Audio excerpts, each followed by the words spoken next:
All that I want is a rematch, to be able to fight fair, to fight square, to fight clean, to go over there and show people. That's what people want to see. People don't want to see cheating. I'm not here to change the result of my fight. I lost that fight. I'm here to speak up that something got to be changed. Once something bigger, a bigger tragedy, somebody like get hurt permanently happens, what they're gonna do? They're gonna blame it on the referee? No, that's the commission. The commission gotta take action, gotta do something about this. And then the next day, seeing everything that he did, knowing that we brought to his attention, and he did not do his job. So Alex upset. We see a little bit because of that whole thing, especially now with Herb Dean to head on stuff like that, and not just step up to his duty. Alex Pereira has refused to accept the result, calling it robbery and demanding an immediate rematch to set the record straight. Well, I was actually feeling good on that fight. You know, some people talk about the weight and stuff, but I was feeling very good. You know, training was good. And then first round, I was feeling very good. In the second round, that's when he connected that jab and started everything. It seems like you're very upset. And I don't blame you, by the way, but it felt to me from the video that you were upset. Very upset with the situation, especially because the referee to not do the job that he's supposed to have done. Looking ahead to what comes next, Bisping suggests Pereira would be far better served channeling his energy into a potential high-profile matchup with John Jones, rather than pursuing any kind of legal route over the result. Meanwhile, the heavyweight picture is already moving forward without him, with Cyril Gaines set to challenge Tom Aspinall for the title. A reminder that the division waits for no one, win or lose. What's next? Josh Hoke, probably. He's been talking a lot of shit, said he's going to chama on your mama and all this type of stuff. Put your attention on that. Put your attention on coming back, rebuilding, getting the win, and maybe earning another shot at a third belt again, okay? That's what you should do. Not go on multiple podcasts talking about how you were robbed, how Cyril Gane's a cheat and all this type of stuff, right? It's not a fair world. Sometimes crazy shit happens, okay? You just got to deal with it. You know the amount of people that I fought in my career that were on steroids, okay? Pushing back directly against the criticism surrounding the officiating, Bisping comes to Herb Dean's defense on the stoppage itself, asserting that the decision to step in was both correct and genuinely protective of Pereira. The fight ended because he got dropped with a jab, and then he worked back to his feet. I gave Alex Pereira a lot of credit for that. He showed a lot of heart, and to be honest, in some ways he should be kind of thanking Herb Dean, because the end came and it was brutal. Cyril Gane was landing massive shots, okay? And the final shot that would have landed was a huge right hand. Cyril Gane pulled the arm back. He was about to swing because Pereira was very compromised. It worked up. He took a lot of big hits. He was dazed and kind of wobbly, wasn't really himself. He was about to go down. That final shot might have put him to sleep, but Herb Dean dives in and grabs the arm to stop it from connecting. Online reaction has not been kind to Pereira in the aftermath of the fight, with fans across social media heavily criticizing him for what many are calling nothing more than sour grapes and excuses following the loss. Rather than accepting the result with any grace, a large portion of the fan base feels he is deflecting responsibility entirely, refusing to give Gane the credit he genuinely earned, and turning what should have been a moment of accountability into a complaint about officiating instead.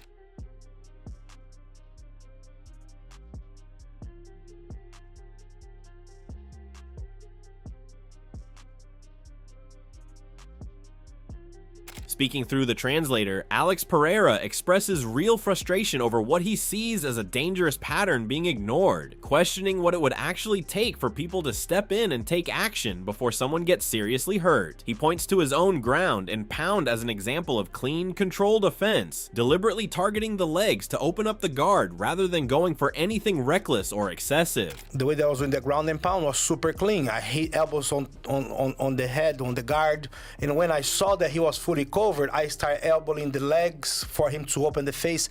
Everything clean. Look at my fight with Jiri. I stuffed a takedown, and every shot that I did, I even had to put the elbow sideways to hit on the side.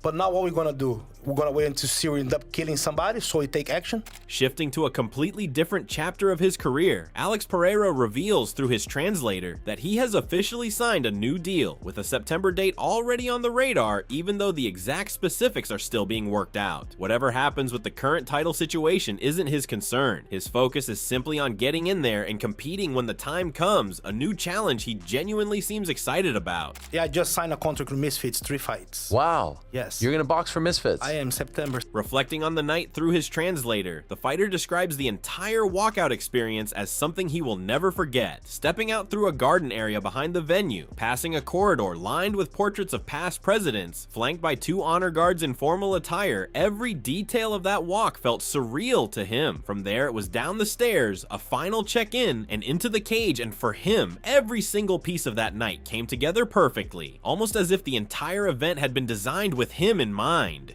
No, man, like, to be honest, like, it was just bad on my fight on that moment, especially the referee, but put that aside, man, it was a perfect event. Everything was super nice. I cannot even picture another guy that was on the card coming and complaining. Like, if you go and say, yeah, but this guy says something about the event, I'll be surprised, because for me, it was a perfect event. Going to the hallway, all those veterans over there, then coming upstairs, and that view of the cage from there is amazing on the balcony, shooting his bow and arrow, walking through that crowd, saying goodbye to those Medal of Honor guys, and then getting checked in, getting to the cage. Everything was perfect. I felt the event was made for me. Pushing back firmly on the narrative Pereira has been pushing since the loss, Michael Bisping makes it clear he isn't buying into the excuses surrounding the outcome. In his view, Pereira should take ownership of the result and give credit where it's due, rather than shifting the conversation toward officiating or controversy that, in Bisping's eyes, had little to do with how the fight actually ended. So Herb Dean looks out for the fighters. I can tell by some of the comments online that I owe you guys an explanation about the rules and how I refereed the fight. All respect to both fighters. I'm talking about Gane and Pereira. The rule we're talking about is the back of the head, and that's confusing because it's different than boxing.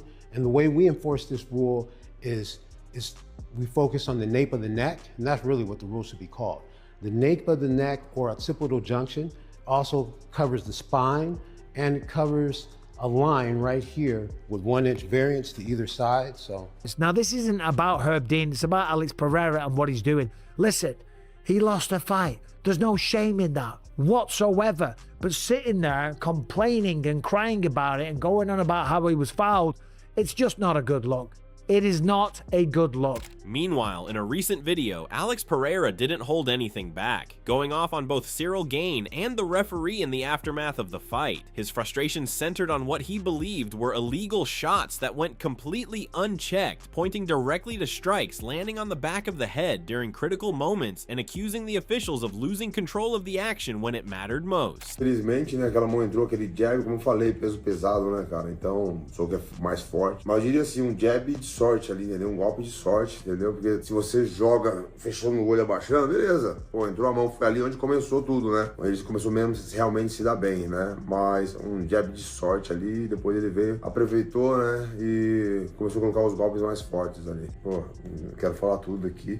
Naquela hora do jab, caí, grudei nas pernas, né? Fui ali jogando cotovelada, soco. He went further, claiming Gane has a documented history of these kinds of dirty tactics, and revealing that he had specifically flagged the issue with the referee beforehand, asking him to watch closely for exactly this pattern. According to Pereira, the footage shows multiple shots and elbows landing to the back of the head throughout the fight, and he didn't hold back his frustration with the officiating either, suggesting the referee failed in his responsibility and deserves real consequences for letting it happen. Tava tendo, assim, tomando muito cuidado com isso. Dedo no olho, chute no saco. Isso aí não é pra acontecer, mas acontece, entendeu? De repente até eu vou fazer isso, entendeu? Mas não porque eu quero, porque, pô, você tá ali, é contato, entendeu? Mas na nuca, velho, soco na nuca, você tá ali, velho. Tem que tá vendo, entendeu? Mas o cara tinha, aquela era a oportunidade da vida dele, entendeu? E o árbitro tava ali pra ver. E antes, né, da luta, um dia antes, teve uma reunião de regras e tal, eu chamei o Plínio pra traduzir pra ele e falei, cara, olha só, dedo no olho, chute no saco, isso aí pode acontecer, não é pra acontecer, mas pode acontecer. Agora, cara, esse cara tem um histórico muito, assim, maldoso, entendeu? De dar soco na nuca do cara, cotovelada, eu vi isso em alguns vídeos, então me preocupei e fui adiantar isso com ele pra ele ficar de olho. Ele foi lá, esse árbitro que... Adding a more technical layer to the discussion, MMA Guru pushes back on the idea that the controversy alone tells the full story, pointing out that Gane was already winning key exchanges on the feet well before the finish ever came into play. He highlights just how much more damage Pereira appeared to be absorbing compared to his usual fights, with the physical wear becoming harder to ignore the deeper the rounds went. Back of the head shots. I f***ing hate Cyril Gane. He's the dirtiest fighter in UFC history. But to be fair, he used cheats to beat a lot of fighters before. Before the sequence that finished Pereira, he was fighting a clean game and he was beating Alex Pereira at that game. That was my prediction. I thought Pereira would build into the fight. But Pereira didn't take damage too well at heavyweight. His eye was swelling shut. Seeing him and Ilya like that was very shocking to me. Because even though we've seen him lose before, I've seen him put away by Adesanya. I've seen him get into a scrap with Blachowicz and have a close fight and have a close fight with Ankalaev the first time and lose, and he didn't have that visible damage on him. From there, Guru gets into the specifics of why that damage kept piling up. Gaine's jab combined with sharp low kicks to the inside kept breaking Pereira's rhythm apart, and Guru credits that to Gaine's comfort level at heavyweight, a weight class he has called home for years compared to Pereira, who was still working to adjust to the size, speed, and spacing of an entirely new division. Heavyweight's different, dude. It is. And Gane was popping him with a jab, winning the low kick battle by going to the inside leg with low kicks.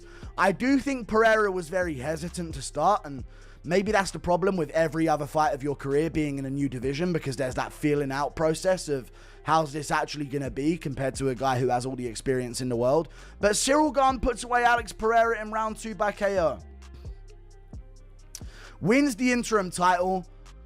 And now Pereira's beltless, dude. Another goat down the drain who was just on the brink. John Jones, PED cheat, is celebrating at home, closeted bitch, never will have fulfillment in his life. Couldn't trust his own DNA to step into a cage against another man. PED cheated his whole way through it. Younger man than all of these guys. Better athletes, still had to stick needles in his ass to compete with them. Loser should never be considered a GOAT in the sport. Despite earlier reports suggesting Pereira intended to formally appeal the loss, the MMA analyst points out that he has since walked that back and clarified his position, confirming that he accepts the official result and has shifted his full attention toward the future rather than continuing to dispute what happened inside the cage. Alex has a modicum of some humility there, right? And he has a modicum of acceptance over what happened in the fight.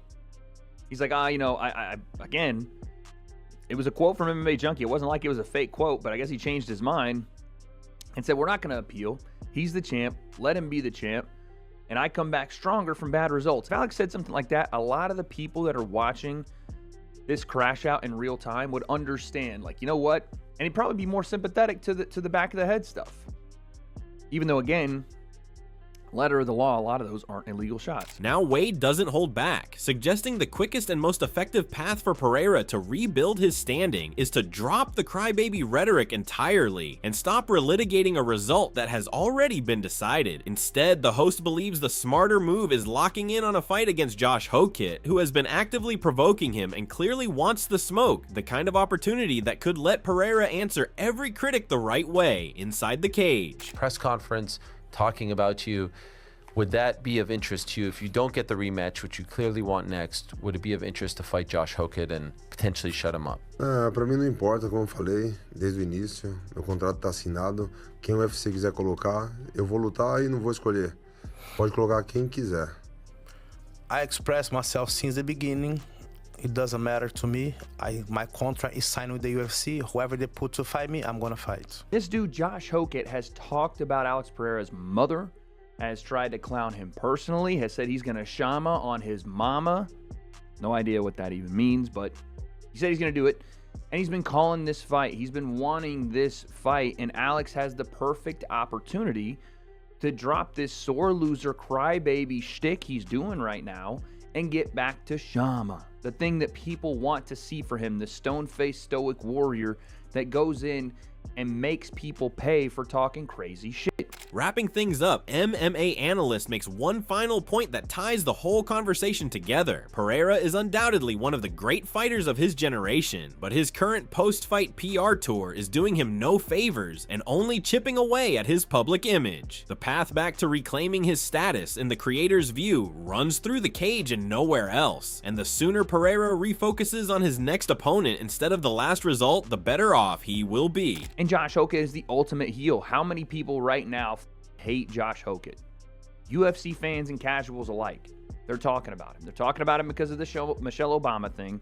They're talking about him because he's looking like he's drunk at the weigh-ins. They're talking about him because he's disrespectful. They're talking about him. Alex has an opportunity. He wants a rematch with Ciryl Gane or potentially a shot at the heavyweight title. Go and absolutely destroy Josh Hokett, and you're there. That's the answer. With Ciryl Gane defeating Alex Pereira and capturing the interim heavyweight title, the heavyweight picture has changed dramatically. The most likely next fight for Tom Aspinall appears to be a title unification bout against Gane, and both fighters have publicly expressed interest in a rematch, potentially in Paris later this year. As for Alex Pereira, he'll likely need some time to recover after the knockout loss and medical suspension. The big question is whether he stays at heavyweight for another run or returns to light heavyweight to rebuild his momentum. But what do you think? Should Tom Aspinall face Ciryl Gane next in a title unification fight? And what should Alex Pereira do after this setback? Let me know your thoughts in the comments below. If you enjoyed this video, don't forget to like, subscribe, and turn on notifications for more UFC news, fight breakdowns, and updates. Thanks for watching, and I'll see you in the next one.